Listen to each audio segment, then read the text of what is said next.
Hi guys, it's Rosie. In today's video, I wanted to walk you through one of my services. So I already started off by talking to my client beforehand, and today we're going to be doing a balayage baby lights highlight service. So let's get to it. Anytime I have an appointment with a client, I already know beforehand what we're trying to look for. I usually get them to send me a photo of their current hair, an inspiration photo of what they'd like to get done, and then from there I can kind of give them a price point to see how much it's going to cost and how long it's going to be. Now that we have an idea of what the service is going to be, I usually let them know the day before their service just to wash their hair or make sure that it's clean before they come in. So I have my client here, her hair is washed, it's all prepped, ready to go. The reason why you want to let your clients know to have clean or washed hair is because you're going to make sure that everything is even and nothing is going to give you an uneven deposit. The first thing you're going to want to ask them is where they like to have their part.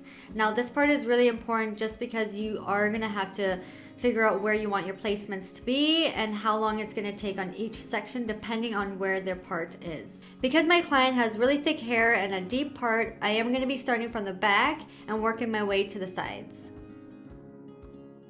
We're going to be doing baby lights around the hairline. This is to make sure everything is going to be natural. When it grows out, it's also going to blend in really beautifully with the root color. Now for the back, when we're working on the nape area, since I'm going in with the baby lights, I'm only going to go up about 2 to 3 inches and then move on to the balayage with the thicker slices. So now I'm going to go in and start doing my balayage. This is going to be the teasing technique.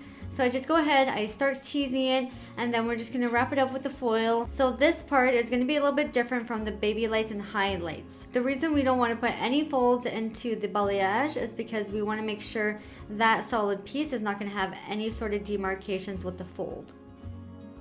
Majority of the back is going to be the teasing technique, so I'm just going to go ahead and do all of that all the way up to her crown. Now again, for the crown area, we do want to make sure that it's going to grow out really nice and beautifully, so we're going to go ahead and put in the baby lights. Now that we're on the sides, what I typically do here is baby lights and highlights. I don't do too much of the teasing technique here just because we have less hair there, so you do want to make sure that with the slices that you're putting in there, the weaving technique, it's going to try to make it look as natural. Now that we're done the sides and the back, before you wrap her up or put her under the heater, just go to the back and double check to make sure your first couple foils are lightening up. This is the moment you're going to realize if they are taking to the lightener quickly or if it is going to be a little bit of a longer service where they're going to have to sit. Now that I'm rinsing out her back, what I'm going to do here is actually put the Olaplex number 2 in just to make sure we can rebuild those bonds, and this could sit on for about 10 minutes. The reason why you want to use purple shampoo before you start to tone the hair is because it's creating an actual base for your toner to be able to latch on and soak in as much color as possible. I like to start my toners from the back, moving on to the sides, just because if it does take a little bit too quickly, I can go ahead and start rinsing out that toner at the back. We have it all toned out. She's looking beautiful. I'm going to take her back to the station and we're going to start with a haircut. Now here you'll see I'm starting to do section by section. You want to make sure, depending on the hair type, take smaller sections and work your way up, or if they have really fine hair, you don't have to take such thin sections. You go right ahead and go from the nape all the way to the middle to the crown. So this is usually the time where I let my clients know I've just cut their length and now I'm going to blow dry, and after that we'll do the finishing touches to the haircut. This is going to really soften up the edges, it's going to help with your face framing, and it's going to texturize the hair. So you always want to make sure when cutting the hair, you have the 2 times that you are doing it. When it's wet and also when it's dry. You want your client to be happy with their hair straight and curly, so always make sure that you show them when it's blown out without the curls, just so they make sure that there's no lines, no demarcations, no blotchiness.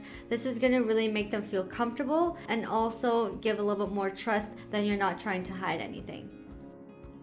You can see here there's lots of brightness, dimension going through. She's bright at the crown area. She has face framing pieces, and her hair is also still really healthy.